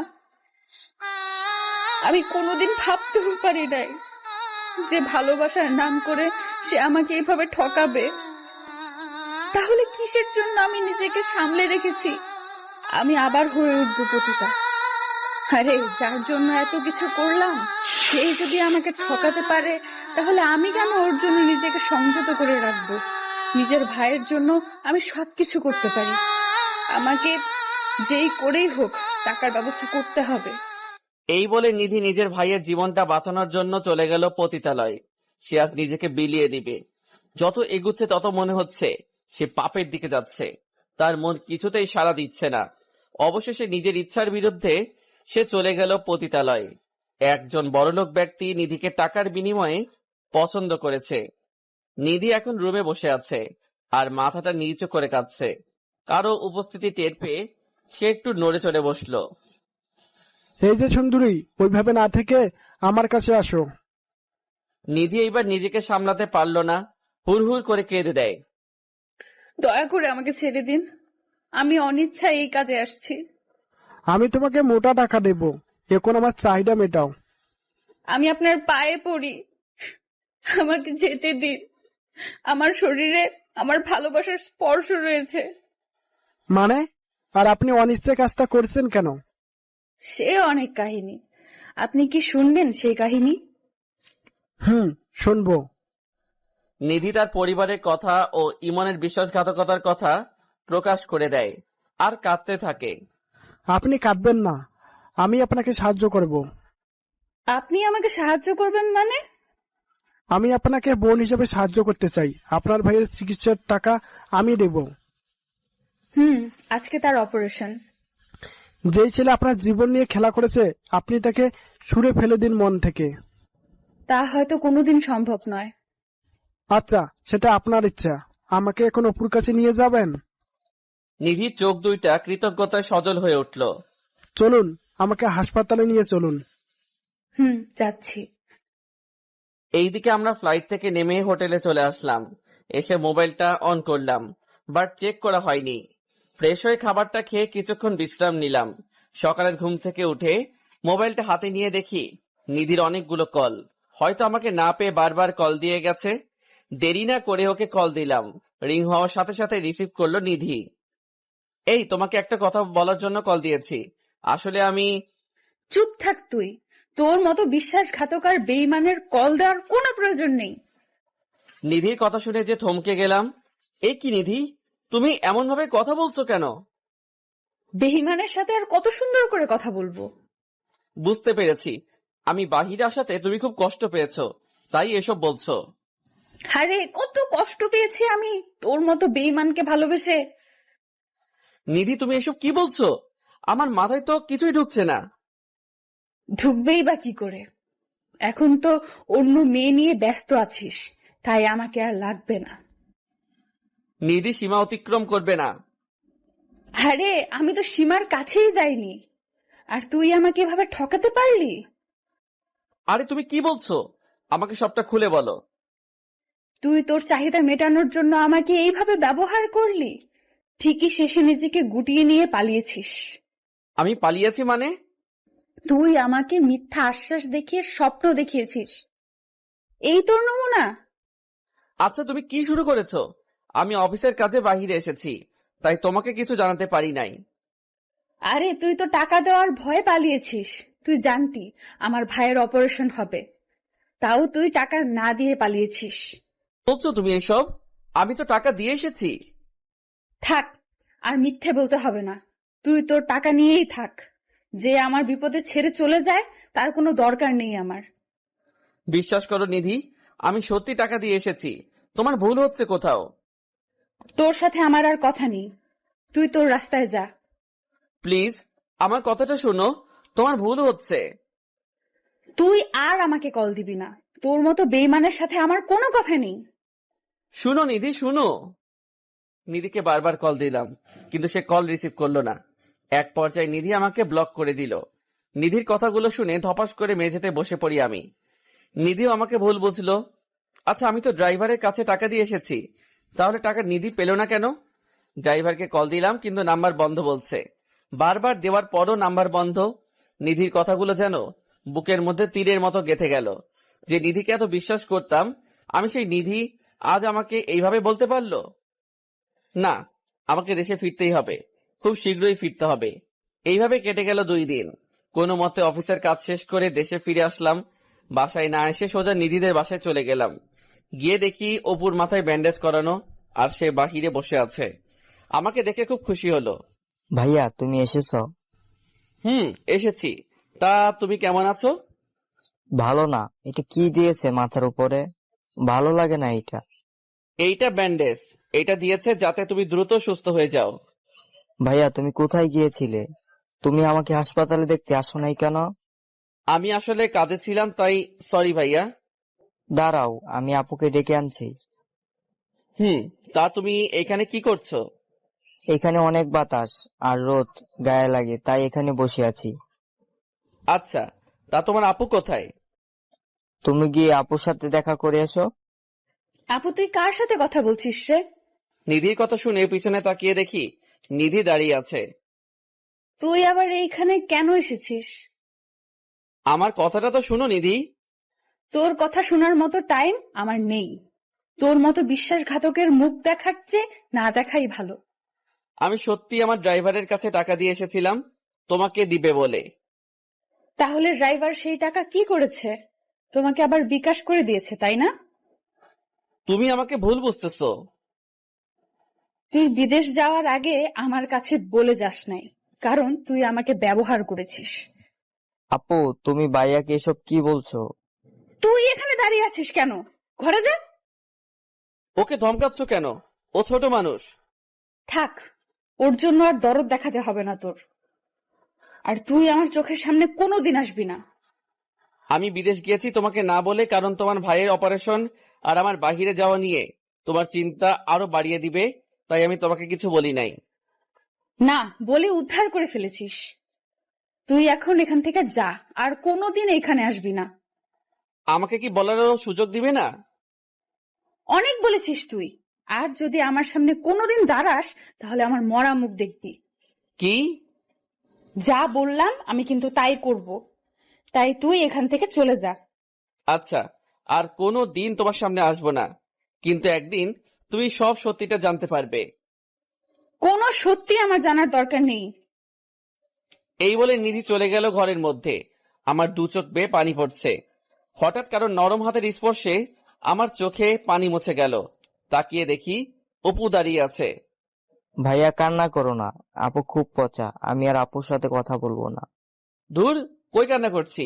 তোমার আপু তোমাকে খুব ভালোবাসে, তাই তার সাথে কথা না বললে তোমার আপু তো খুব কষ্ট পাবে। পাক কষ্ট, আপু তোমাকে কষ্ট দিয়েছে। ধুর গাধা, কই কষ্ট দিয়েছে আমাকে? যাও, তুমি এখন ঘরে যাও। যাব। আমাকে কিন্তু দেখতে আসবা মাঝে মাঝে। আসবো। আমি চলে আসলাম বাসায়। আস্তে আস্তে অনেকটাই দেরি হয়ে গেছে। জীবনে কোনোদিন সিগারেট খাই নাই। আজকে কষ্ট ভোলার জন্য 2 প্যাকেট নিয়ে আসলাম। রাতের খাবারটা না খেয়ে কিছু সিগারেট খেলাম। অসহ্য মাথা ব্যথার কারণে ঘুমিয়ে পড়েছি। পরের দিন সকালে অফিসে গেলাম না। অফিস খোলা ছিল, বাট যারা দেশের বাইরে গিয়েছে তাদের জন্য কয়েকদিন ছুটি, তাই আজকে আমার অফিস নেই। সকালে কিছু হালকা খাবার খেয়ে নিলাম। খাবারটাও ঠিক মতো খেতে পারছি না। বারবার নিধি অপমানজনক কথাগুলো মনে পড়ছে। ড্রাইভারের সাথে হিসেব মেটানোর জন্য চলে গেলাম ওর বাসায়। গিয়ে দেখি ও বাহিরে বসে আছে আর চায়ের কাপে চুমুক দিচ্ছে। আমি রাগের মাথায় গজগজ করতে করতে ওর কাছে গিয়ে 2টা থাপ্পড় বসিয়ে দিলাম ওর গালে। সাথে সাথে ওর হাত থেকে কাপটা ছিটকে পড়ে যায় আর ও আমার কাছ থেকে 3 হাত দূরে গিয়ে পড়ে। ও আমার দিকে তাকাতে খুব অবাক হয়ে যায়। হয়তো ও আমাকে তার বাসায় আশা করে নাই। আমি গিয়ে ওর কলার চেপে ধরলাম। কিরে, এত বিশ্বাস করলাম তোর উপর, আর তুই কিনা আমাকে এইভাবে ঠকালি? স্যার আমার কথাটা তো শুনুন। তোর কোনো কথাই আজ শুনবো না। থাপ্পড় খেয়ে ওর ঠোঁট ফেটে রক্ত বের হচ্ছে। তোর যখন যা লাগে আমি তখনই তোকে তা দিয়েছি, তাহলে কেন আমার সাথে এমনটা করলি? তোকে আমি নিজের ভাই ভেবেছি। স্যার আমার কোনো দোষ নেই, আমার কথাটা আপনাকে শুনতে হবে। তোর মতো বেইমানের কথা শুনে আমার কি হবে? আমার যা হারাবার আমি তো তাই হারিয়েছি, শুধু তোর জন্য। না, আপনি কিছুই হারান নাই স্যার। আমি আপনার কথা মতো সেদিন টাকা দিতে গিয়েছিলাম। তারপর কি হয়েছে তারপর বল।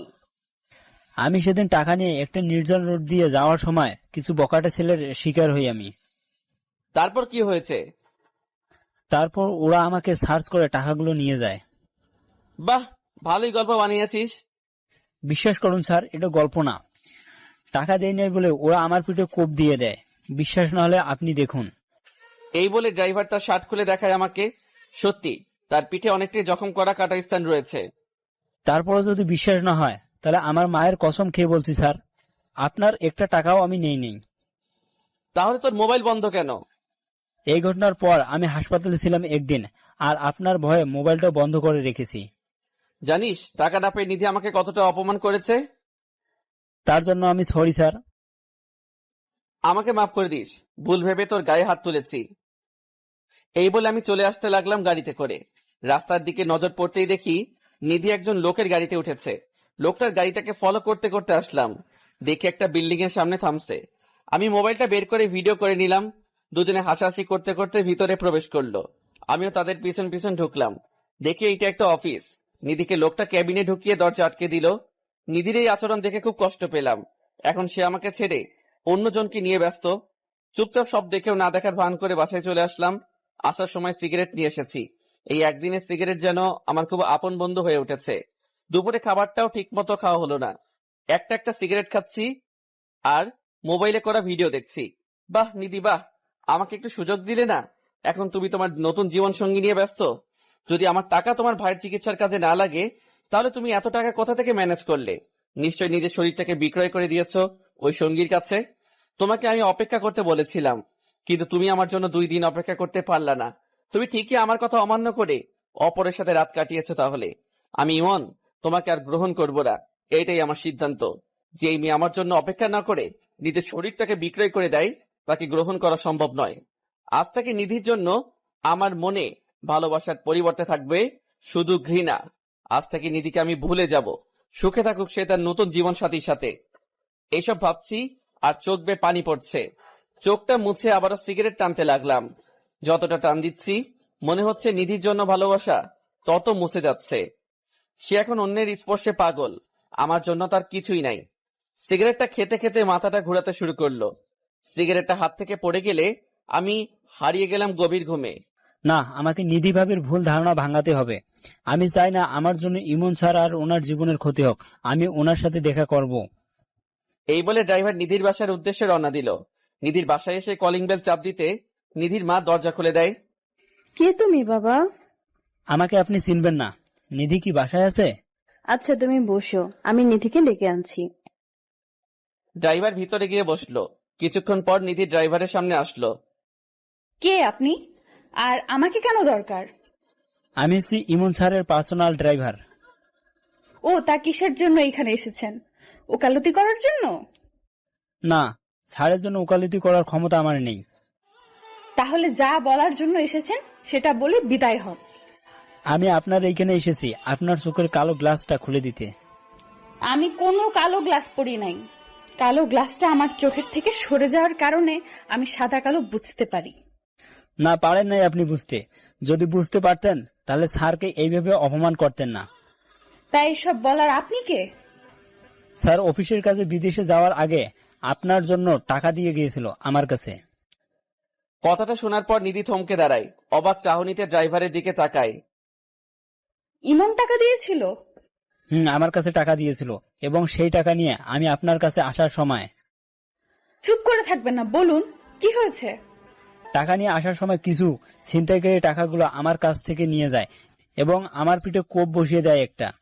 টাকা দিতে পারবো না বলে আমি আর আপনার কাছে আসি নাই, আর মোবাইলটাও অফ করে রাখি। কি বলছেন আপনি সব? এতক্ষণ যা বললাম সব সত্যি, আর আপনি না বুঝে একজন মানুষকে এত কষ্ট দিলেন। নিধি ড্রাইভারের কথা শুনে চেয়ারের উপর ধপাস করে বসে পড়ে। সত্যিটা আমি বলে দিয়েছি, এবার আপনি কি করবেন সেটা আপনার ব্যাপার। এই বলে ড্রাইভার চলে আসে নিধির বাড়ি থেকে। নিধি দরজা টেনে নিশ্চুপ হয়ে কান্না করতে থাকে আর অনুতপ্ত স্বীকার করছে, ছি ছি, আমি এত নিচে নেমে গেছি যার জন্য আমি আমার ভালোবাসার মানুষটাকে এইভাবে অপমান করলাম। আমি ইমনের সাথে যা করেছি সত্যি তা মাফ পাওয়ার অযোগ্য আমি। ইমন কি আমাকে মাফ করবে? আমি ওর হাতে পায়ে ধরবো। এই বলে নিধি কাঁদছে। না না, আমাকে আর দেরি করলে চলবে না। ইমনের কাছে গিয়ে সবটা বলে মাফ চাইতে হবে। এমন মনোভাব নিয়ে নিধি বাড়ি থেকে বেরিয়ে যায় আমার বাসায় আসার জন্য। এইদিকে রাত হয়ে গেছে। আমি খাবার না খেয়ে সিগারেট খেতে শুরু করলাম।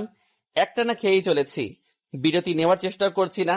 নিধি আমাকে যত অপমান করেছে তাতে আমার কষ্ট নেই। আমার কষ্ট হচ্ছে অন্য কারোর সাথে নিধি চলাফেরা করছে। এইসব যত ভাবছি মাথার রাগটা ততই বেড়ে যাচ্ছে। রাগটা কমানোর জন্য একের পর এক সিগারেট খেয়েই চলেছি। হঠাৎ অনুভব করলাম আমার মুখে সিগারেট নেই।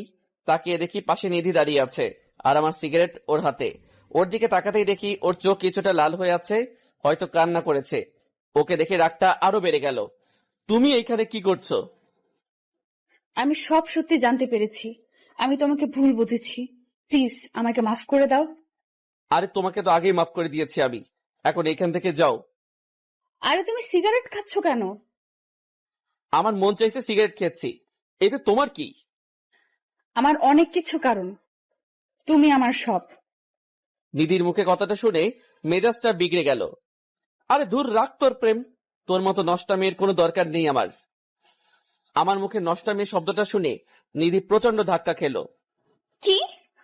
আমি নষ্টা মেয়ে? তুই নষ্টা মেয়ে। আমার আগেই বোঝা উচিত ছিল যে পতিতাদের মনে কোনোদিন ভালোবাসা জন্মায় না, কারণ সে টাকার পিছনে দৌড়ায়। তুমি আমাকে এভাবে বলতে পারলে? পেরেছি, কারণ আমার টাকা দিয়ে অপুর অপারেশন না হলে তুই এত টাকা কোথা থেকে জোগাড় করেছিস? সেই কাহিনী লম্বা। থাক, দরকার নেই শোনার। আজকে সকালে যাকে নিয়ে গাড়িতে উঠেছিলি সে কি তোকে বিছানায় সুখ দিতে পারছে না, তাই আমার কাছে এসেছিস আবার? চুপ করো তুমি, অনেক বলেছো তুমি। আমার কাছে প্রমাণ আছে। এই বলে ওদের ভিডিওটা দেখিয়ে দিলাম। নিধিকে খুব স্বাভাবিক মনে হচ্ছে। সে আমার ভাই হয়, সে আমাকে বোন ডেকেছে। বাহ, আমি বিদেশ যেতে না যেতে ভাই বানিয়ে ফেলেছি। তা আজকেও তো ওর সাথে ঘুরেছিলি, কি মনে করিস আমি জানি না? তুমি সব ভুল জানো। হ্যাঁ হ্যাঁ, আমি ভুল জানি, আর তুই সব ঠিক জানিস, তাই না? আমার কথাটা তো একবার শুনবা। তোর কোনো কথাই আমি আজকে শুনবো না। নিধি পতিতা নামের কোনো মেয়ের সাথে আজ থেকে আমার সম্পর্ক নেই। নিধি এবার জোর করে কেঁদে দেয়। আমাকে একটু বোঝার চেষ্টা করো, ওর সাথে আমার কোনো সম্পর্ক হয়নি। ও তাহলে ছেলেটা তোমাকে এতগুলো টাকা দিয়ে দিল এমনি এমনি? তুমি আমার সম্পূর্ণ কথা তো শুনবা আগে। তোর কোনো কথা শোনার ইচ্ছে নেই আমার, তুই এইখান থেকে যা। প্লিজ ইমন, তুমি আমাকে ভুল বুঝতেছো। প্লিজ বোঝার চেষ্টা করো। তুই কোন সাহসে তোর নষ্ট শরীর দিয়ে আমার হাত ধরলি? নিধি আমার হাতের থাপ্পড় খেয়ে মাটিতে পড়ে যায়। বাহ, আচ্ছা, আমাকে তুমি ভুল বুঝলে। এমন একদিন সময় আসবে যেদিন আমাকে তুমি অনেক খুঁজবে, কিন্তু পাবে না। আজ আমি চলে যাচ্ছি, আর কোনো দিন আসবো না। নিধি কাঁদতে কাঁদতে বাসা থেকে বেরিয়ে যায়। আমি আবার সোফায় বসে মনের সুখে সিগারেট খাচ্ছি। আজ মনটাকে খুব হালকা লাগছে পতিতাটাকে দূর করতে পেরে। যে মেয়ে আমার জন্য অপেক্ষা না করে অপরের কাছে নিজেকে সঁপে দেয়, তার কোনো দরকার নেই আমার জীবনে। রাতে শান্তির মতো ঘুমিয়ে গেলাম। সকালে উঠে মনটা ভালো করার জন্য অফিসে চলে গেলাম। অফিসে কাজ করছি, সবাই সবার মতো দুপুরের খাবার খাচ্ছে। হঠাৎ আমার নিধির কথা খুব মনে পড়ছে, কারণ ও আমাকে জিজ্ঞেস করলো খেয়েছে কিনা। মাথা থেকে নিধির ঝামেলা সরিয়ে আবারও কাজে মন দিলাম। অফিস থেকে বাসায় এসে কিছু খাবার খেয়ে নিলাম। রাতে মা কল করলো। হ্যাঁ মা, বলো। কি রে বাবা, মাত্র অফিস থেকে ফিরেছিস? কিছুক্ষণ আগে আসলাম। ঠিক মতো খাবার খেয়েছিস? খেয়েছি কিছুক্ষণ আগে। তা তুমি কেমন আছো? এই তো ভালো। গ্রামে আসবি কবে? না মা, এখন আসা যাবে না। কয়দিন আগে ছুটি শেষ করেছি, তাই এখন আর আসবো না। তা ছুটির মধ্যে আসতে পারলি না? কিভাবে আসবো, যে চাপ যাচ্ছে এই কয়দিন আমার উপর। যাই হোক, ঠিক মতো নিজের যত্ন নিস। বাবা কোথায়? তোর বাবা রুমে আছে, আর আমি রান্নাঘরে। আচ্ছা। কিরে, নিধির মোবাইল বন্ধ কেন? মায়ের মুখ থেকে নিধি নামটা শুনে খুব খারাপ লাগলো। কই, সেটা তো জানি না। তোর সাথে কি ওর যোগাযোগ হয়? হয়তো। ও, তাহলে তো ভালোই। আর এখন রেস্ট নে, কাল আবার অফিসে যেতে হবে। ওকে, বাই। আল্লাহ হাফেজ। কলটা কেটে দিয়ে আমি ঘুমানোর প্রস্তুতি নিলাম। নিধির কথা মাথা থেকে ফেলে দিয়েছি। কয়েক ঘন্টা ওর চিন্তা মাথাতেই আসে নাই। এইভাবে কেটে গেল কয়েকটা দিন। মুখে মুখে আমি ঠিকই নিধিকে ভুলতে পেরেছি, কিন্তু মন আমার ঠিকই তাকে খুঁজে বেড়ায়। সারাদিন অফিস করে বাসায় ফেরার সময় কেউ একজনকে চোখ আটকে গেল। গাড়িটাকে সাইড করে দাঁড়িয়ে করিয়ে লোকটাকে ভালো করে তাকিয়ে দেখে এটা সেই লোক যাকে আমি নিধির পাশে দেখেছিলাম। সে একটা মেয়ের সাথে মার্কেটে ঢুকছে।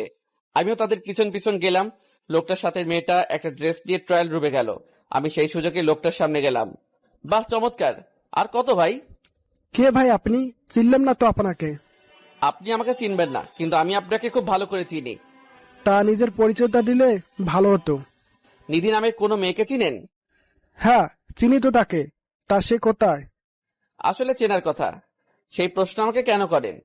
প্রশ্নের উত্তর তো আপনার জানার কথা। তা আপনি কে যে ওইসব শুনতে চাচ্ছেন? আপনার পরিচয় জেনে লাভ নেই। তার কয়জন মেয়ের জীবন নষ্ট করবেন? মেয়ের জীবন নষ্ট করলাম মানে? কয়দিন আগে দেখলাম নিধির সাথে ভালোই ফুর্তিতে ছিলেন, আবার এখন একজনকে নিয়ে আছেন। মুখ সামলে কথা বলুন, আমি ওর ভাই হই। লোকটার মুখে ভাই কথাটা শুনে খুব অবাক হলাম। ভাই মানে? ওর সাথে আপনার পরিচয় কোথায় হয়? আপনাকে কেন বলতে যাব আমি? প্লিজ ভাই বলুন, আমি আপনাকে আমার পরিচয় পরে দিব। নিধির সাথে আমার প্রথম পরিচয় হয় পতিতালয়ে। পতিতালয়? একটা ছেলে ওকে মিথ্যে আশ্বাস দিয়ে পালিয়ে গিয়েছে। বেচারির ভাইয়ের অপারেশনের জন্য খুব টাকার প্রয়োজন, তাই ও কোনো আস্থা খুঁজে না পেয়ে পতিতালয়ে ছুটে আছে। তারপর কি হয়েছে? তারপর আমি যখন ওর কাছে যাই তখন ও আমাকে তার সব ঘটনা খুলে বলে। আর ওই বিশ্বাসঘাতক ছেলেটার কথা রাখার জন্য নিজের দেহটাকে অন্যের কাছে বিলিয়ে দেয়নি সে। তাহলে আপনি কেন ওকে টাকা দিয়েছেন? মেয়েটি আমাকে ভাইয়ের দোহাই দিয়েছিল। ওকে দেখে নিজের বোনের মতো মনে হয়েছিল, তাই ওকে বোন ভেবে ওর ভাইয়ের অপারেশনের টাকা আমি দিয়ে দেই। কি? তাহলে আপনার সাথে নিধির কোনো অনৈতিক সম্পর্ক নেই? না, আমাদের মাঝে ওইসব হয়নি।